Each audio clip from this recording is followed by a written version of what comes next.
right? By definition, that which we trust,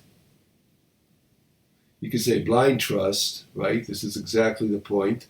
We trust something blindly because we can't see it, the evidence is not there. But here the Torah is setting up the experience of see that which is concealed as if it was revealed.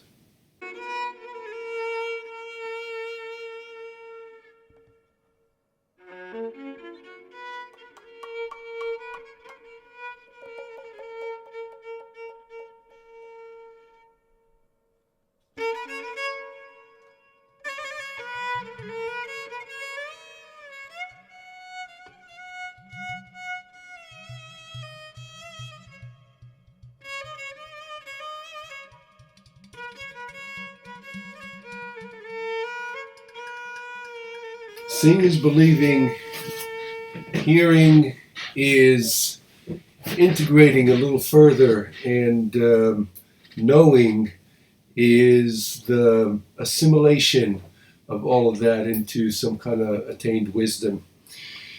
The Slonimer here on Parshat Re'eh, and we're reading again today from Netivot Shalom, and this is in the book of Devarim, Deuteronomy, page Fei Bet, which is page 82, in Inyan Halashon Re'eh. So the Slonimer is asking the question, why see? Why using the term seeing? And helps us understand a little bit of the context and the wisdom of seeing versus hearing and knowing. Let's jump right in. So we'll start with the first paragraph on section Aleph.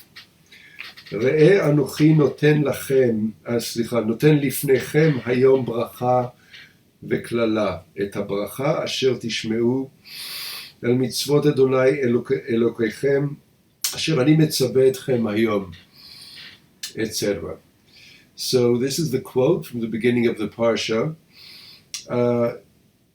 See or look. Today, I place before you or give to you the blessing and the curse. The blessing is there when you listen to or follow the mitzvot, the instructions of Adonai Elokechem, Yod Hei Vav Hei, your God, Asher Ani Mitzaveh Etchem, that I instruct you today, etc. And that is the beginning of the parsha. And the Slonimer asks the question, Lama amar leshon re'iyah al hadvarim? Why is the Torah using the term see in relation to this issue of blessing and curse, follow the mitzvot, etc., which all stands to good reason and quite intuitive. It should have said listen or know. As it is written, for instance, in the verse, listen, Israel, Adonai is our God, Adonai is one. It doesn't say, see, Israel, Adonai is our God, Adonai is one, because it's a matter of faith, you could say. It's an idea. It's there's nothing. Seeing usually refers to seeing something physical, tangible, right? I mean, yes, we talk about insight, but that's another level. But at the simple level, why does it say re'eh, see, rather than shema, listen, or da, know? Okay, and ויש לומר הכוונה, and I'm jumping here to the next paragraph for those of you who are following in the book. ויש לומר הכוונה בזה, על פי מה שאמרו חז"ל, And we can say, according to the commentary of the sages in Mechilta Yitro, which is in the Midrash, and they say the following: Al הפסוק וכל העם רואים את הקולות, רואים את הנשמע. So it is said in Parshat Yitro when when the revelation of the Ten Commandments is actually occurring. The verse in the Torah says, "V'chol ha'am ro'im et hakolot," and all the people saw the sounds or the voice, which is a little counterintuitive. How could that be? Ro'im et hanishma. They say they actually saw what was being heard, and there is a condition actually that's exactly that. Some people have it. It's called synesthesia. I believe synesthesia is where some people are hypersensitive, and I know people like that. Maybe you do too. Maybe you are one who has this phenomenon, can actually experience voices with vision and experience vision with sound. And people like that are typically artists. People who are hyper creative, either with musically creative or visually creative, or both. That does exist, and apparently this is what the Torah is describing, that all the people had synesthesia, and they were able to see the sounds. שהקולות של 10 הדיברות לא היו כשאר קולות שבעולם. So here the Midrash tells us that the sound of the utterance of the Ten Commandments was not like other sounds in the world. שהם רק נשמעים ולא נראים. Most sounds are heard through the ears and not seen. אלא כל העם רואים את הקולות, שהקולות של אנוכי, אדוני אלוהיך ששמענו מפי הגבורה, היו קולות הנראים.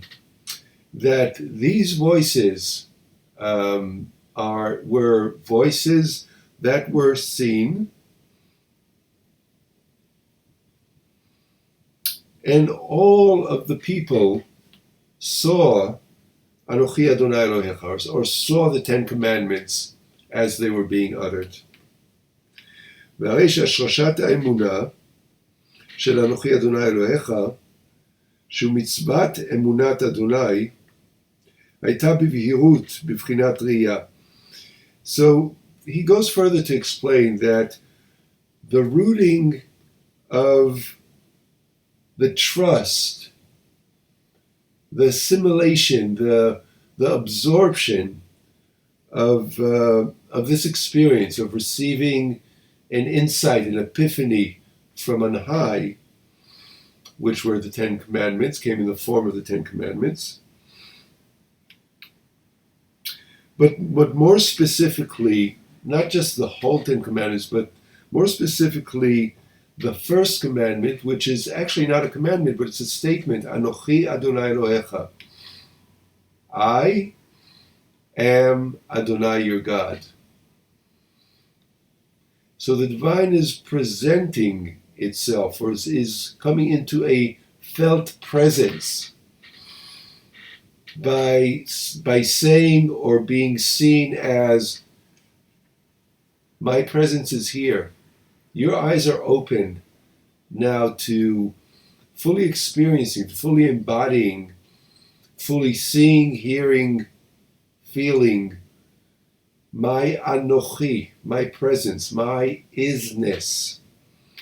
Right? That's the experience of the beginning of the Ten Commandments, Anochi Adonai Elohecha.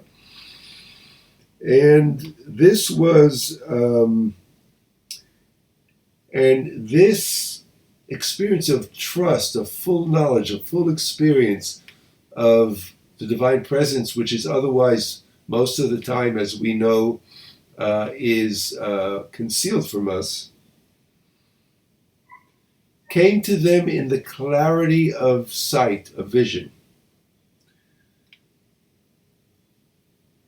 And that's what the Midrash is, the Midrash and the commentary of Baal HaTurim is explaining to us. Now, as educators, we know how that's true, and I want to just insert that here for a moment, and then we'll continue with the Slonimer, is that a good educator knows that you do show and tell, or tell and show.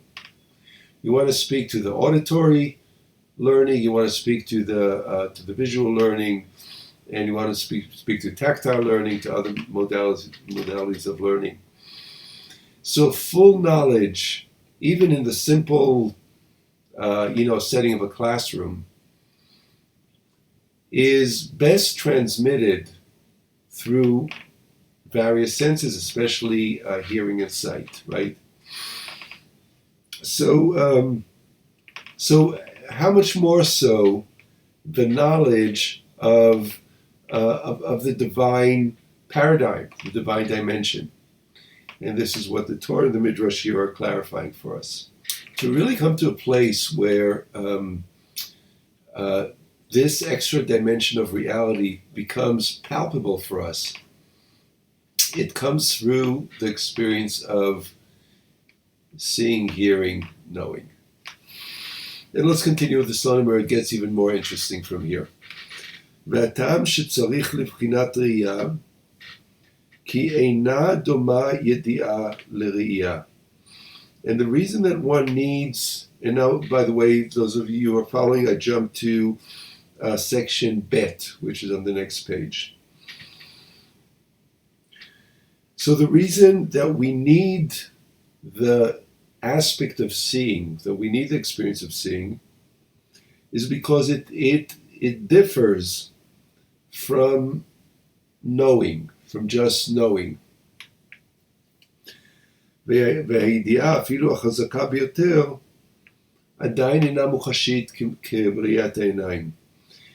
The knowing, or you could say the understanding, even the strongest one, even the clearest, in other words, even an idea that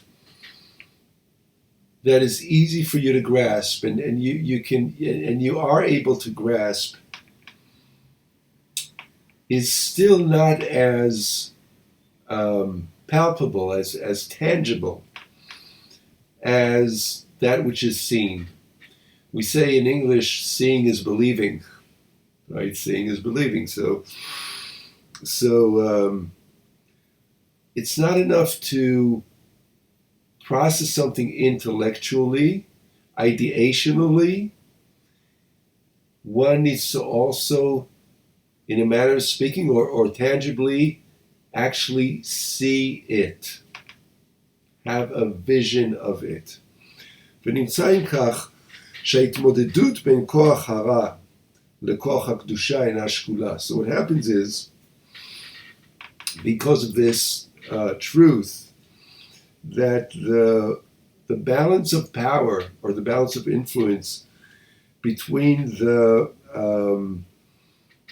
force of evil and holiness is imbalanced. Because everything that is comes as evil is a strong word, but I want to say as wrong, wrong direction, or everything that comes as error, as mistake, is connected to vision, to sight. שאדם רואה לנגד עיניו את כל ענייני תאוות רעות. Because when we fall off the path, it is because of wrong desires. And wrong desires follow sight. Right? I become distracted when I see something I want, when I see a person who's attracting me, when I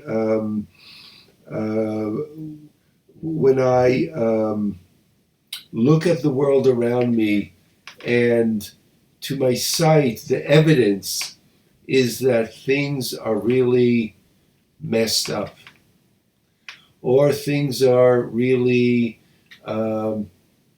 tempting, though I know they're not good for me. A lot of it has to do with the first perception, that is the perception of sight. I see alcohol that I know is not good for me. I see people that are somehow seductive, but I know that ultimately the connection is not good for me. I see material things in the marketplace, and I get the what's called the impulse buying, and then ultimately I discover that it's not good for me.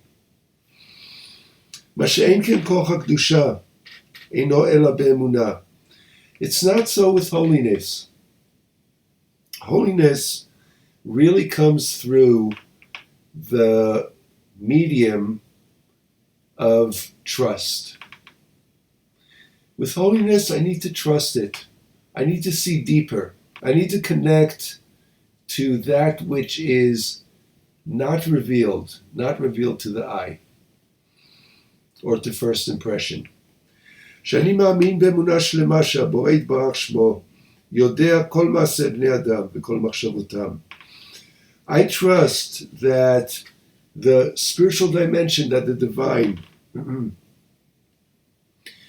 is aware of everything that's happening and all of my acts and all of people's thoughts. These are all small pieces that are in the awareness of the divine greater consciousness. וגומל טוב למי שישמור מצוותיו ומעניש לעוברי מצוותיו. And the divine opens the path of goodness to those who walk the path of holiness. And vice versa, there are consequences for those who are blind to the path of holiness and choose short-sighted goals or short-sighted perspective. וכיוון שאין זה אלא אמונה, חסר ביסוד הבחירה. But to trust that everything is ultimately good, to trust that everything is ultimately purposeful, to trust that though my sight may be narrow at the moment, I do remember that there is a greater dimension, there's a holy dimension, there's a sacred dimension, there's a greater purpose. That takes spiritual trust. That is a mental, spiritual exercise. That is not the result of first impression or sight.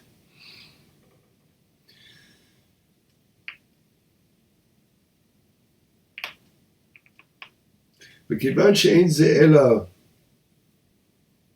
אמונה, חסר ביסוד הבחירה, שזה לעומת זה עשה אדוני למען תהיה הבחירה שקולה.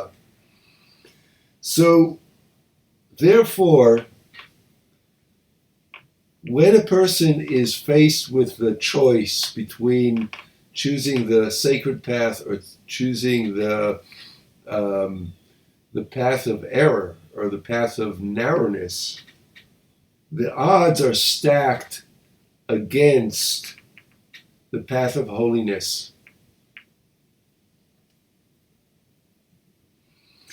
ואם כוח הרע הוא במראה עיניים וכוח הקדושה שכנגד לא יהיה אלא בבחינת ידיעה, הרי נשללת הבחירה. Why? Because if the force of error is enforced or dependent on sight, but the force of holiness is dependent on trust, there is no choice, because our first impression is the impression of sight. In other words, the force of evil is much more immediate and the choice is not an equal choice between the right path and the wrong path. לכך נתן הקדוש ברוך הוא שגם לקדושה יהיה כוח ראייה. This is why the Holy One has set it up, that also the path of holiness should have the experience of seeing. שהאמונה תוכל להיות במדרגת ראייה כדבר הנראה לעיניים. That trustfulness could also be attained at the level of seeing, as if it could be seen. In other words, that trusting that which is concealed could also be experienced as if it was revealed. We need to wrap our minds a little bit around the paradox in that, right? By definition, that which we trust, you could say blind trust, right? This is exactly the point. We trust something blindly because we can't see it, the evidence is not there. But here the Torah is setting up the experience of see that which is concealed as if it was revealed. And that's why the Torah says, see that I am giving today before you the blessing and the curse, the choice between blessing and between curse. He's reversing the syntax here and says, I'm not giving you the choice between the blessing and curse, but I'm giving you the gift of seeing, of deep seeing. That you can see that which you need to trust.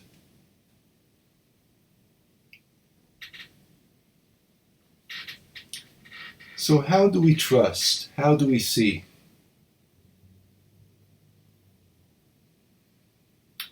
How do we bring vision or tangibility to that which is abstract?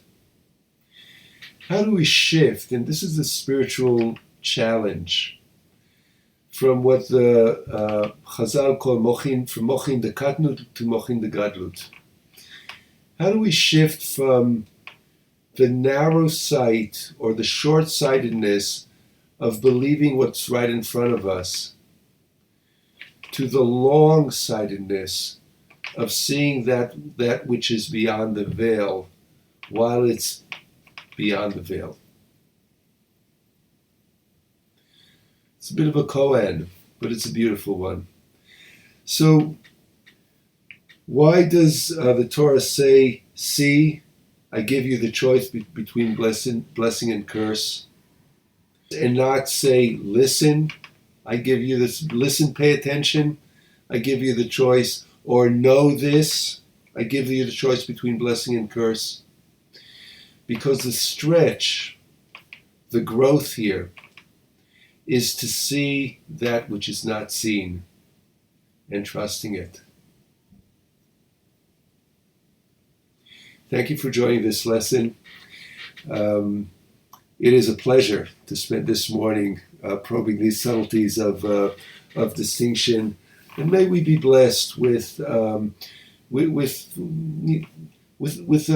ever-growing ability to see and to trust divine reality as if it is in just plain sight.